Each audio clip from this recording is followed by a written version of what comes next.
Ever felt confused when your internet speed says 1500 kbps? You're wondering, is that fast, or is it barely moving? Today, let's clear the air and learn how to convert Kbps to Mbps in seconds. First, let's talk basics. Kbps stands for kilobits per second, and Mbps stands for megabits per second. Remember, we are talking about little b bits here, not big B bytes, which are for file sizes.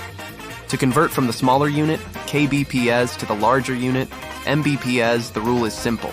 Just divide by 1000. The formula is Mbps equals Kbps divided by 1000. Let's see it in action.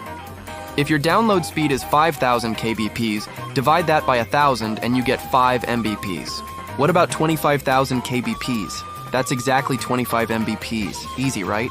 Knowing this is huge for understanding if your connection can handle HD streaming, online gaming, or large uploads.